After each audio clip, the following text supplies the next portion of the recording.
Hello everyone, कैसे हो आप सब। उम्मीद करता हूँ आप सब ठीक होंगे। मैं हूँ आपके साथ ओम प्रकाश प्रज्ञा और हम पढ़ रहे हैं +2 क्लास के ज्योग्राफी का चैप्टर 5 प्राथमिक क्रियाएं। तो ये हमारे चैप्टर का 3rd लेक्चर है। पिछले 2 लेक्चर में हमने आखेट जो और संग्रहण है, उसके बाद जो कृषि है उसके बारे में पढ़ा था, और आज हम उसी को आगे बढ़ाते हुए पशुपालन के बारे में पढ़ा था। और कृषि का जो पार्ट है उसमें हमने पढ़ा था कृषि किसे कहते हैं और किस तरह की जो कृषि अलग अलग उसके प्रकार है, जिसमें हमने स्थानांतरित कृषि उसको पढ़ लिया, जीवन निर्वाह जो कृषि की जाती है उसके बारे में पढ़ लिया। तो आज हम पढ़ेंगे रोपण कृषि के बारे में, रोपण कृषि के बारे में, क्योंकि इसमें है ये वाला चैप्टर बहुत इंपॉर्टेंट है कि इसमें 5 मार्क्स का क्वेश्चन है, किसी में से भी पूछ सकते हैं, चाहे वो गहन जीवन निर्वाह कृषि के बारे में पूछ सकते हैं, ठीक है, या जो रोपण कृषि के बारे में पूछ सकते हैं, पशुपालन के बारे में पूछ सकते हैं, आखेट संग्रहण के बारे में पूछ सकते हैं, साथ में मैप देकर, ठीक है। तो अब बात करते हैं रोपण कृषि का। रोपण कृषि क्या होती है? जब औद्योगिक क्रांति हुई उसके बाद क्या हुआ, यूरोपवासी जो अधिकतर, क्योंकि यूरोपवासी थे जिसमें स्पेन है, हॉलैंड है और फ्रांस है और इंग्लैंड के जो वासी थे, वो विभिन्न देशों के अलग अलग भागों में जाकर के उन्होंने अपनी जो कॉलोनीज है वो स्थापित की, ठीक है। उन्होंने क्या किया, अपनी जो कॉलोनीज है वो स्थापित की, या अपने उपनिवेश है उन्होंने स्थापित किए, उपनिवेश, यानी वो वहां पर व्यापार करने लगे और जो भी सामान बनता था उसको क्या है वो वहां पर कच्चे माल को अपने देश में लाते थे या वहीं पर बनाते थे और उसको महंगे दाम में अलग अलग देश में या उसी देश में है वो बेचते थे। ये जब शुरू हुआ था उसी समय में रोपण कृषि शुरू हुई। तो वो क्या करते थे, जो मुख्य रूप से जो रोपण कृषि है वो कौन सी जलवायु में होती है? पहला प्रश्न तो ये बनता है कि कौन सी जलवायु में होती है। तो जब ब्रिटेनवासी जिस क्षेत्र में गए तो उन्होंने क्या किया, जो उष्ण कटिबंधीय क्षेत्र थे, उष्ण कटिबंधीय जो क्षेत्र थे वहां पर उन्होंने कृषि करना शुरू किया। उष्ण कटिबंधीय क्षेत्र, उष्ण कटिबंधीय क्षेत्र कौन से होते हैं? जहां पर तापमान क्या हो, ज्यादा हो, तापमान क्या हो, ज्यादा हो, और साथ ही साथ जो वर्षा है वो भी क्या हो, ज्यादा हो। या आप ये कह सकते हो कि जहां पर ज्यादा तापमान, ज्यादा वर्षा हो, उन क्षेत्रों में उन्होंने क्या है, रोपण कृषि प्रारंभ की। रोपण कृषि में क्या किया जाता है, मुख्य रूप से जो सबसे पहले हम बात कर लेते हैं कॉफी,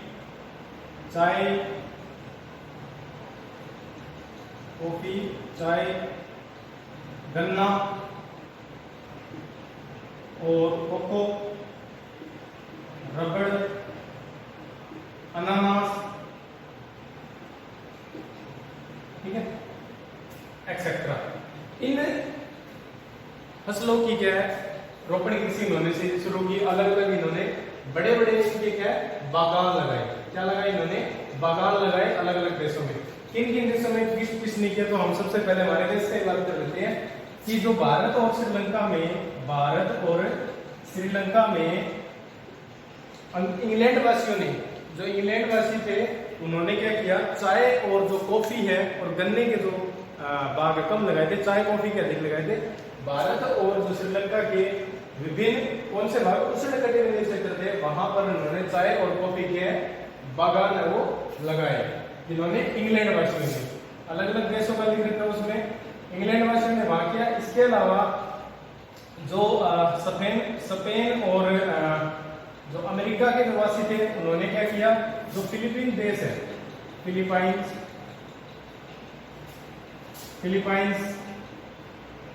देश है, वहां पर क्या है, गन्ने की जो खेती उन्होंने शुरू की।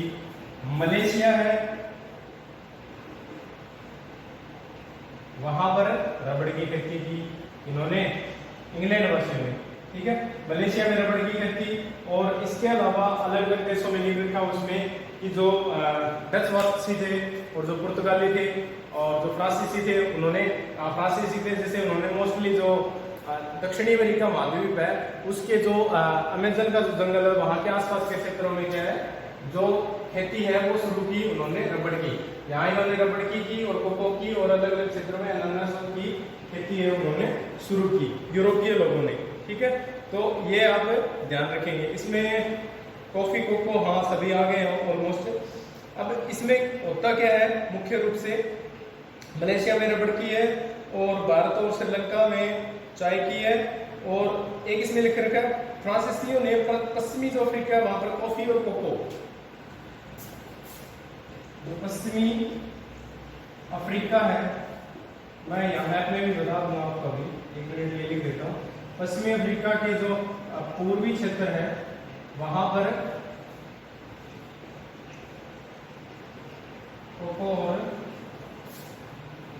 कॉफी की उन्होंने खेती की, किसने, फ्रांस वासियों ने, फ्रांस की, क्योंकि मैंने बताया ना ये जो कृषि आरोपण कृषि किन्होंने की थी, ये जो यूरोपीय वासी थे हैं उन्होंने अलग अलग देशों में जहाँ पर भी अपनी कॉलोनी स्थापित की उन्होंने अपने बाग है वो बागान है वहां पर लगाए। अब उन्होंने वहीं पर क्यों लगाए, उसके दो कारण थे। पहला तो क्या था, बाजार था, बाजार होने के कारण वहां पर उनको क्या अधिक पूंजी है या आप कह सकते हो लाभ प्राप्त होता था। दूसरे वहां पर सस्ते श्रमिक मिलते थे, सस्ते श्रमिक है वो मिल जाते थे, और इसके अलावा वहां यातायात है सुचारू रूप से शुरू हो गई थी, यातायात करना वहां पर आसान था। और इसका ये मतलब है जहां पर रोपणी कृषि होगी वहां पर बाजार और जो पूंजी है उसकी ज्यादा मांग होगी। इसके अलावा जिन क्षेत्रों में रोपणी कृषि होती है उन क्षेत्रों में क्या है, ये अलग से याद रखेंगे, अलग से बता रहा हूं आपको कि वहां पर तकनीक है उसकी बहुत ज्यादा जरूरत पड़ती है। तकनीक के कारण ये रोपणी कृषि है वो हो सकती है, अच्छी तकनीक है, पैसे पूंजी उस पर लगती है तभी वो कर सकते हैं। और वो बिल्कुल छोटे क्षेत्र पे नहीं, जो बागान होते हैं वो विस्तृत कई सौ जो किलोमीटर का क्षेत्र होता है उस पर किए जाते हैं। और मुख्य रूप से क्या जो जैसे चाय है, कॉफी है, वो क्या कहाँ की जाती है, जो ढलान होती है ना, ढलान पर सीढ़ी नुमा जो क्षेत्र बनाकर, जैसे आप उस मैप उसमें बुक में इमेज भी दे रखी है उस पर देखोगे तो वो क्या सीढ़ीदार खेतों पर बनाई जाती है। वो कारण क्या है कि जब रेनफॉल होता है, क्योंकि यहाँ पर बारिश क्या ज्यादा होती है, अगर ये सीधा होगा ढलान इसका नहीं होगा तो वो क्या पानी उसमें खड़ा रहेगा और ये फसल है वो जल जाएगी, इसलिए ये खराब हो जाएगी। तो जब ढलान पे होती है तो क्या वो पानी का फ्लो लगातार बना रहता है, वो जड़ों में से क्या होकर आगे निकलता रहता है। ज्यादा तापमान के कारण ये अच्छे से ग्रो होती है। गन्ना भी, कोको भी और रबड़ भी। रबड़ क्या जैसे जंगलों में आपने देखा होगा रबड़ के क्या बागान लगाए जाते हैं, वहां पर तापमान ज्यादा होता है, उससे क्या वो जो भी रबड़ प्राप्त करके अलग अलग इंडस्ट्री में क्या उसका यूज किया जाता है। तो इस कृषि की विशेषता यही है कि इसका जो आकार होता है वो बहुत बड़ा होता है, पूंजी की ज्यादा जरूरत होती है, और तकनीक है और जो वैज्ञानिक विधि है उनका ज्यादा प्रयोग किया जाता है। ठीक है, विस्तृत क्षेत्र होता है इनका, विस्तृत क्षेत्र तकनीक और जो वैज्ञानिक जो उपकरण है, वैज्ञानिक जो विधियां हैं उनका अधिक प्रयोग किया जाता है। इसलिए देखेंगे हमारे क्षेत्रों में या हम हैं जो रोपणी कृषि है वो नहीं करते हैं। ठीक है, गन्ने का उत्पादन जरूर होता है हमारे एरिया में, पर जो ये जो है अन्य वो नहीं होता, क्योंकि इसमें क्या है उस तकनीक ज्ञान और इसके साथ है पूंजी की आवश्यकता पड़ती है।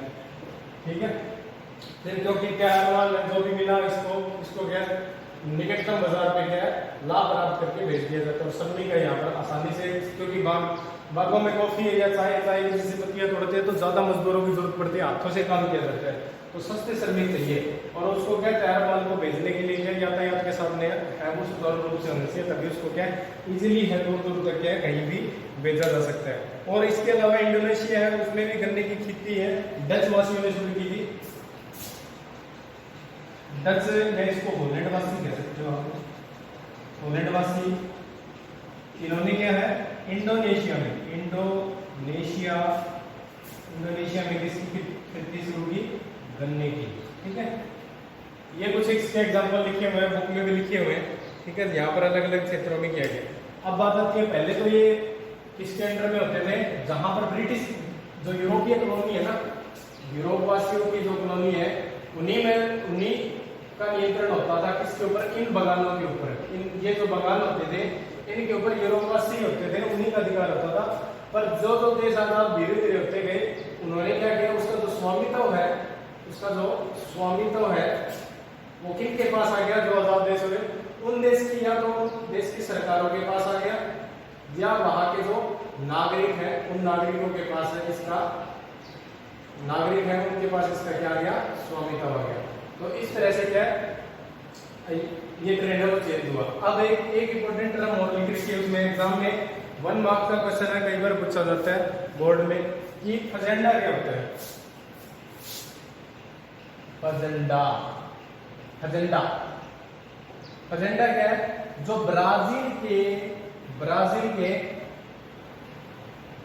क्षेत्रों में जो चाय की बागान है, सॉरी चाय के जो बागान है ब्राजील के क्षेत्रों में, सॉरी कॉफी के जो बागान है ब्राजील के क्षेत्रों में, उसको फजेंडा कहा जाता है। क्या कहा जाता है? फजेंडा। ये याद रखेंगे आप, ब्राजील के कॉफी के बागानों को फजेंडा कहा जाता है। ओके, ये इतना याद रखेंगे। आगे देखते हैं हम विस्तृत वाणिज्य अनाज कृषि। ये इतना समझ में आ गया होगा, ठीक है? नहीं समझ में आया दोबारा वीडियो देख लेना बैक करके। उस प्रॉब्लम हो तो मेरे को आप मैसेज डाल सकते हो, बता दूंगा आपको कुछ रह गया है। आगे है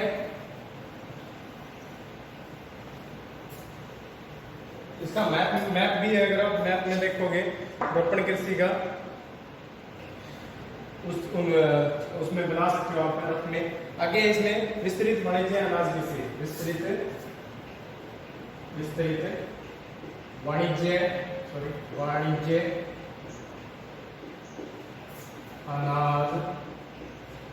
कृषि, विस्तृत वाणिज्य अनाज कृषि। विस्तृत वाणिज्य अनाज कृषि क्या है? इसमें मुख्य रूप से इसको आप विकसित कह सकते हो। विकसित अनाज उत्पादन की एक विधि है, या सॉरी एक तरीका है। इसमें मुख्य रूप से गेहूं है, गेहूं की कृषि की जाती है, गेहूं की कृषि की जाती है। और किस पे की जाती है? बहुत विस्तृत क्षेत्र पे की जाती है, विस्तृत क्षेत्र पे की जाती है। जो विस्तृत क्षेत्र कह सकते हो आप कि बहुत बड़े क्षेत्र पर है, ये कृषि है वो की जाती है। प्रदेश और बता देता हूं,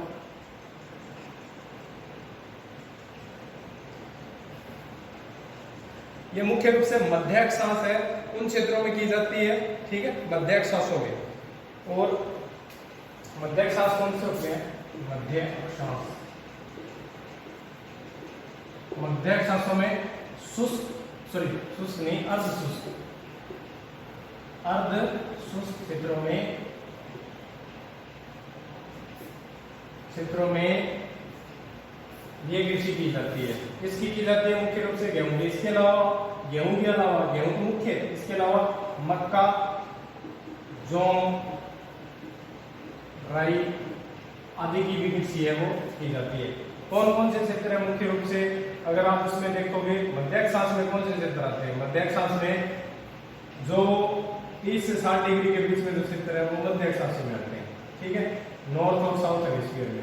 या आप ये कह सकते हो ये हमारी अर्थ है, तो उसके जो ये वाले जो क्षेत्र है, बीच वाले क्षेत्र, ना तो उष्णकटिबंधीय है और ना बिल्कुल ठंडे क्षेत्र, जो बीच वाले क्षेत्र है उनको क्या बोलते हैं? मध्य अक्षांश बोलते हैं। ओके, मध्य अक्षांश कौन से होते हैं? 30 डिग्री नॉर्थ और साउथ डिग्री, नॉर्थ 30 से 60 डिग्री नॉर्थ और साउथ दोनों तरफ, यानी इस तरफ ये वाले भाग और यहाँ इन क्षेत्रों में की जाती है। अगर हम मैप की बात करें कि किन क्षेत्रों में की जाती है, तो ये है अमेरिका की जो बिल्कुल नॉर्थ अमेरिका है उसका बिल्कुल मध्य भाग, नॉर्थ अमेरिका का बिल्कुल मध्य भाग। एशिया और या आप कह सकते हो रशिया है, रशिया और यूरोप का जो बिल्कुल का मध्य भाग है, मिडिल जो पार्ट है।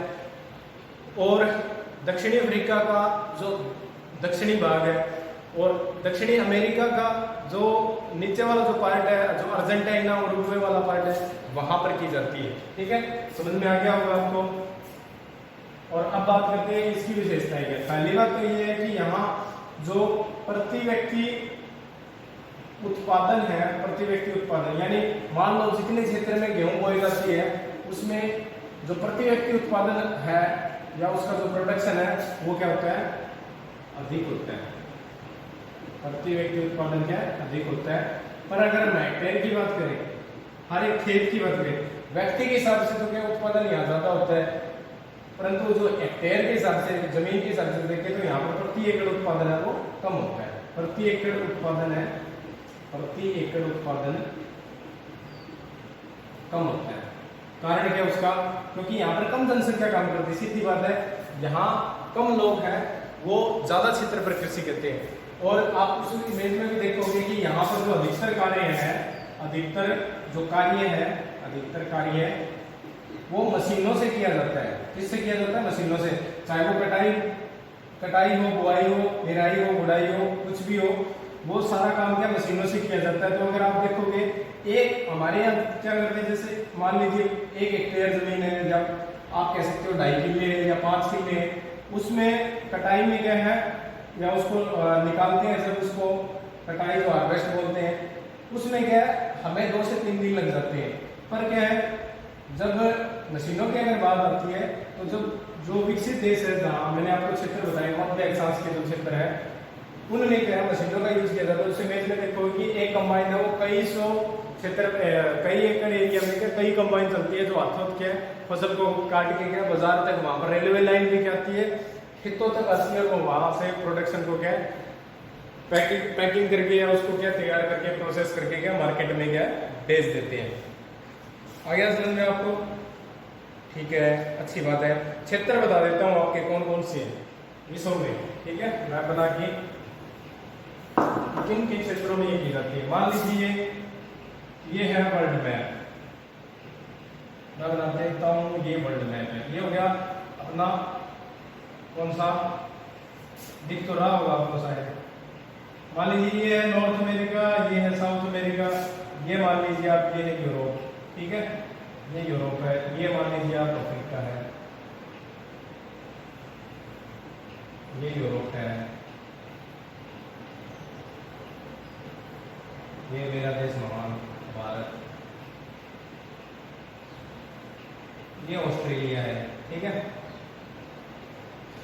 तो हम अगर बात करें कि किन क्षेत्रों में कौन कौन सी खेती अलग अलग नामों से बुलाया जाता है, इस क्षेत्र में जो मध्य अक्षांश है, ये क्षेत्र हो गया, ये क्षेत्र है, ठीक है, कुछ ये पार्ट है, ये पार्ट है। यहाँ पर न्यूजीलैंड देश है, कौन सा देश है? न्यूजीलैंड। न्यूजीलैंड, न्यूजीलैंड में 8वां महाद्वीप पाया गया है। अभी करंट में चल रहा था, 7 महाद्वीप सुने होंगे, 8वां महाद्वीप है, अब उसको मान्यता मिली नहीं है अभी तक। ऑस्ट्रेलिया, ये कौन सा है? Australia, Australia, Australia. ये कौन सा? यूरोप का, और जो एशिया का मध्य भाग, इसको बोलते हैं स्टेपी का क्षेत्र, स्टेपी क्षेत्र, और इसको बोलते हैं प्रेरीज। ये वाला जो क्षेत्र है इसको बोलते हैं प्रेरी, प्रेरी, इसको बोलते हैं कंपास। ये वाला क्षेत्र है, यहाँ है कंपास, कंपास। ऑस्ट्रेलिया का ये क्षेत्र है जहां पर वाणिज्यिक अनाज की कृषि की जाती है, इस क्षेत्र को बोलते हैं डाउन्स। क्या बोलते हैं? डाउन्स। और न्यूजीलैंड का ये क्षेत्र है, यहाँ इसको बोलते हैं कैंटरबरी। मैं यहाँ लिख देता हूँ, कैंटरबरी, कैंटरबरी होगा शायद, इसमें देख लेना, चेकआउट कर लेना एक बार। और कौन सा रह गया? ये अफ्रीका का रहेगा, डाउन्स है, ये वेल्स है मेरी। अफ्रीका का क्षेत्र है, इसको बोलते हैं दक्षिणी अफ्रीका का वेल्स, वेल्स क्षेत्र, ओके। कैंटरबरी है ये, सॉरी कैंटरबरी है, कैंटरबरी।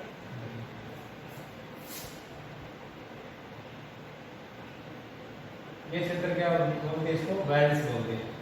तो इन क्षेत्रों में क्या है,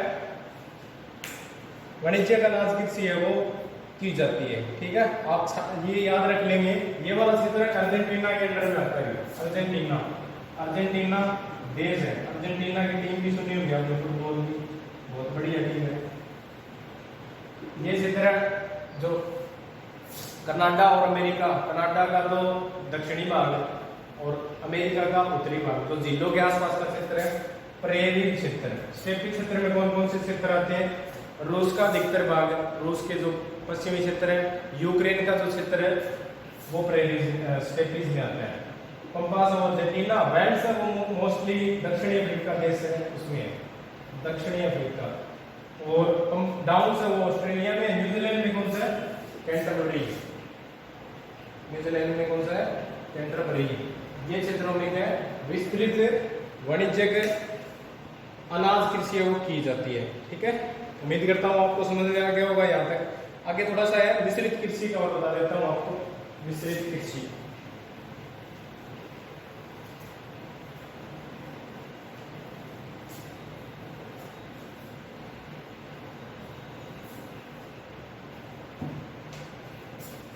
मिश्रित कृषि। मिश्रित कृषि क्या होती है? मिश्रित कृषि किसको बोल रहे हैं?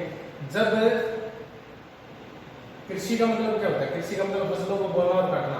जब फसलों को कृषि के साथ साथ पशुपालन भी अगर किया जाता है, कृषि प्लस में पशुपालन किया जाता है, तो उसको बोलते हैं मिश्रित कृषि।